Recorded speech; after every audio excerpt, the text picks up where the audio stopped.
Welcome friends. தமிழும் சரஸ்வதியும் serial இன்னைக்கு எபிசோடில் வரக்கூடிய சுவாரஸ்யமான சீன்ஸ் பற்றி பார்க்கலாம். அர்ஜுன் சொல்லிட்டு இருக்கிறாரு, இது எங்களோட வீடு அப்படின்னு சொல்றாரு. என்ன உளறிட்டு இருக்கிற அப்படின்னு நடேசன் கேட்கிறாரு. அர்ஜுன் அவரோட அக்கா ஹஸ்பண்ட சொல்லி உள்ள இருக்கிற ஃபைலை கொண்டு வர சொல்றாரு. மாமாக்கும் அத்தைக்கும் நான் ஒரு சர்ப்ரைஸ் கொடுக்குறேன்னு சொல்லியிருந்தேன்ல, அது இதுதான் அப்படின்னு சொல்றாரு. அர்ஜுன் சொல்றாரு, அத்தை பேர்ல இருந்த சொத்து கம்பெனி எல்லாத்தையுமே ராகினி பேர்ல எழுதி வாங்கியாச்சு அப்படின்னு சொல்றாரு. சரஸ்வதி கார்த்திகிட்ட கேட்குறாங்க, அண்ணா நகர்ல இருந்த வீடை மட்டும் தானே ராகினி பேர்ல எழுதி கொடுத்தீங்க அப்படின்னு கேட்குறாங்க. நான் டிராஃப்டை படிச்சு பார்க்குறப்ப கூட அப்படிதான் இருந்துச்சு அப்படின்னு கார்த்தி சொல்றாரு. நீ படிச்சது டியூப்ளிகேட் மச்சான், ஒரிஜினல் பத்திரம் இங்கே இருக்கு அப்படின்னு சொல்லி காமிக்கிறாரு. கார்த்தி அதை வாங்கி படிச்சு பார்க்குறாரு. சொத்து எல்லாமே ராகினி பேர்ல இருக்குமா அப்படின்னு சொல்றாரு. அர்ஜுன் சொல்றாரு, நீங்க அன்னைக்கு படிச்சு பார்க்காமலே கையெழுத்து போட்டுட்டீங்க. அன்னைக்கு உங்க மகன் தமிழ் சொத்து வாங்குற சந்தோஷத்துல உங்களோட சொத்தை கோட்டை விட்டுட்டீங்க அப்படின்னு சொல்றாரு. அதை கேட்ட உடனே நடேசனுக்கு கோபம் வந்துருது. அர்ஜுனோட சட்டையை போய் பிடிச்சிடுறாரு. எங்களோட 30 வருஷம் உழைப்ப இப்படி ஏமாத்தி பிடிங்கிட்டேடா அப்படின்னு சொல்லி கோவப்படுறாரு. ராகினி சொல்றாங்க, அவங்களோட சொத்தை நீங்க ஏமாத்தி வாங்குனீங்க, அதனால அவங்க மறுபடியும் திருப்பி வாங்கிக்கிட்டாங்க அப்படின்னு சொல்றாங்க. நீ சுயநினைவோட தான் பேசுறியா அப்படின்னு சரஸ்வதி கேட்குறாங்க. ராடு தன்னம் பண்ணி அவன் சொத்தை எழுதி வாங்கியிருக்கிறான், அது கூட உனக்கு தெரியலையா அப்படின்னு கேட்குறாங்க சரஸ்வதி. சொத்தை அவர் பேரில் ஒன்றும் எழுதி வாங்கலையே, என்னோட பேரில் தானே எழுதி வாங்கியிருக்கிறாங்க அப்படின்னு ராகினி சொல்கிறாங்க. என்ன சொன்னார் தெரியுமா, இந்த வீட்டில் உங்கள் அம்மா இருந்த இடத்துல நீ இருக்கணும், அவங்களுக்கு கிடைக்கிற எல்லா மரியாதையும் உனக்கு கிடைக்கணும் அப்படின்னு சொன்னார் அப்படின்னு சொல்கிறாங்க. அதனால அவன் கூட சேர்ந்து எங்கள் எல்லாரையும் வீட்டை விட்டு துரத்துறதுக்கு நீ உடனே இருக்க போறியா அப்படின்னு கேட்குறாங்க வசு. நாங்கள் யாரையும் வீட்டை விட்டு வெளியில் போகவே சொல்லலையே அப்படின்னு சொல்கிறாங்க ராகினி. எங்க மரியாதையை நாங்க காப்பாத்திக்கணும், சொத்து என் பேர்ல இருக்கட்டும், நம்ம எல்லாரும் ஒரே வீட்டில் ஒன்னாவே இருக்கலாம் அப்படின்னு ராகினி சொல்றாங்க. என்னடி எங்களுக்கு பிச்சை போடுறியா அப்படின்னு கோதை கேட்குறாங்க. சரஸ்வதி சொல்றாங்க, அத்தையை ஏமாத்திட்டு நீ சொத்தை எழுதி வாங்கிட்ட அப்படின்னு நாங்கள் போலீஸ் ஸ்டேஷன்ல கம்ப்ளைண்ட் கொடுக்க போறோம் அப்படின்னு சொல்றாங்க. அதெல்லாம் ஒன்றும் பண்ண முடியாது சிஸ்டர், அத்தை எல்லா இடத்துலையும் தெளிவாக கையெழுத்து போட்டிருக்கிறாங்க அப்படின்னு சொல்றாரு அர்ஜுன்.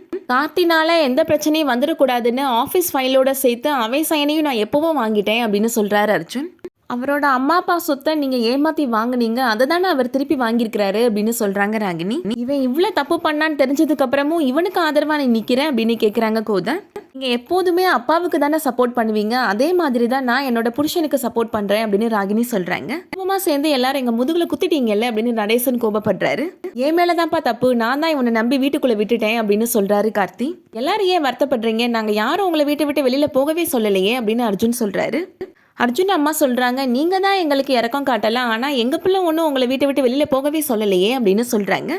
நீங்கள் இங்கே இருக்கன்னா இருக்கலாம், இல்லாட்டி அது உங்கள் இஷ்டம் அப்படின்னு சொல்கிறாங்க. நீங்கள் எல்லாரும் பிச்சை போட்டு நாங்கள் இந்த வீட்டில் இருப்போம்னு நினச்சிங்களா அப்படின்னு கோதை கேட்குறாங்க.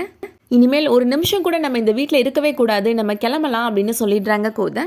கோதை ராகினிட்ட சொல்கிறாங்க, இவங்களை பற்றி இன்னும் உனக்கு புரியலை, ஒரு நாள் உண்மை தெரிய வரும், அன்னைக்கு நீ தனிமரமாக நிற்ப, அன்னைக்கு நாங்கள் தான் உங்களுக்கு ஆதரவாக இருப்போம் அப்படின்னு சொல்கிறாங்க கோதை.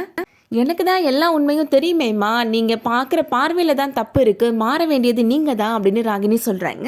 இவெல்லாம் பட்டாதான் திருந்துவா அப்படின்னு நடேசன் சொல்கிறாரு. கோதை குடும்பத்தில் இருக்கிற எல்லாருமே இப்போது வீட்டை விட்டு வெளியில் வராங்க. எல்லாருமே இப்போது மனசு வருத்தத்தோட கோவிலில் உட்காந்துட்ருக்குறாங்க. கார்த்தி சொல்கிறாரு, எல்லாமே ஏன் மேலே தப்பு தான், நான் தான் அவனை முழுசாக நம்பினேன், கம்பெனியில் கூட அவன் சொல்கிறத கேட்டுட்டு தமிழண்ணனுக்கு ஆப்போசிட்டாக கூட நான் அவரை திட்டிருக்கிறேன் அப்படின்னு சொல்கிறாரு. அண்ணனை விட அதிகம் படித்ததுனால நான் தான் அறிவாளின்னு நினச்சிட்டேன் அப்படின்னு சொல்கிறாரு கார்த்தி. ஆனால் நான் பெரிய முட்டாளாக இருந்திருக்கிறேன், நான் படித்த படிப்புலாம் எதுவுமே இல்லைன்னு தோணுது இப்போ அப்படின்னு சொல்லி ரொம்ப ஃபீல் பண்ணுறாரு. சரஸ்வதி சொல்கிறாங்க, நீங்கள் கவலைப்படாதீங்க கார்த்தி, அத்தை மாமா வளர்ப்புக்கு ஏற்ற மாதிரி நீங்கள் நல்லவராக தான் இருந்திருக்கிறீங்க அப்படின்னு சொல்கிறாங்க. இனிமே எங்கள் வளர்ப்புன்னு சொல்லிட்டு எங்களால் பெருமைப்பட முடியாதுமா அப்படின்னு சொல்கிறாரு நடேசன். ராகினி சொன்னதை கேட்டேல, அம்மா அப்பா அண்ணா அண்ணி எல்லாரையும் விடவும் நேற்று வந்தவே அவளுக்கு முக்கியமாக போயிட்டான் அப்படின்னு சொல்கிறாரு. எங்கள் பொண்ணே எங்களுக்கு துரோகம் பண்ணிட்டா அப்படின்னு ஃபீல் பண்ணுறாரு. அர்ஜுனுக்கு அவன் மாட்டிக்க போகிறான்ற உண்மை ஏற்கனவே தெரிஞ்சிருச்சு போல, அதனால தான் இல்லாதது போலாதது சொல்லி அவன் மனசை மாற்றிட்டான் அப்படின்னு சொல்கிறாங்க சரஸ்வதி. அவன் என்ன சொன்னாலும் அம்மா அப்பா யாரையும் ஏமாற்ற மாட்டாங்கன்னு அவன் நம்பாமல் போயிட்டால அப்படின்னு சொல்லி ரொம்ப ஃபீல் பண்ணுறாரு. ஆதி கார்த்திட்ட சொல்கிறாரு, நீங்கள் டாக்குமெண்ட்டை செக் பண்ணாமல் விட்டுட்டீங்க அப்படின்னு சொல்கிறாரு.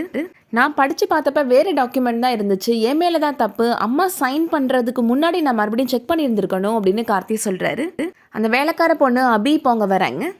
நீங்கள் யாரும் இல்லாத வீட்டில் நான் மட்டும் எப்படி இருப்பேன், அதனால தான் கிளம்பி வந்துட்டேன் அப்படின்னு சொல்கிறாங்க. வசு அண்ணி பாப்பாவுக்கு தேவையான எல்லா ட்ரெஸ்ஸையுமே எடுத்துகிட்டு வந்துட்டேன் அப்படின்னு சொல்கிறாங்க. பாவம் இவன் பசி தெரியாமல் நல்லா அசந்து தூங்கிட்டு இருக்கிறான் அப்படின்னு வசு சொல்கிறாங்க. அப்போ நீங்கள் யாரும் சாப்பிடவே இல்லையா, நம்ம எதுக்கு இங்கே உட்காந்துட்டு இருக்கணும், வாங்க எல்லாரும் எழுந்து வீட்டுக்கு போகலாம் அப்படின்னு கூப்பிடுறாங்க சரஸ்வதி. கோதை வேகமாக எழுந்து போகிறாங்க. அங்கே அம்மன் சாமியவே பார்த்து நின்றுட்டுருக்குறாங்க. அதோட இன்னைக்கான எபிசோட் முடியுது. இந்த வீடியோ பிடிச்சிருந்துச்சுன்னா லைக் பண்ணிக்கோங்க. சீரியல் அப்டேட்ஸ்க்கு நம்ம சேனலை சப்ஸ்கிரைப் பண்ணிக்கோங்க. தேங்க்ஸ் ஃபார் வாட்சிங்.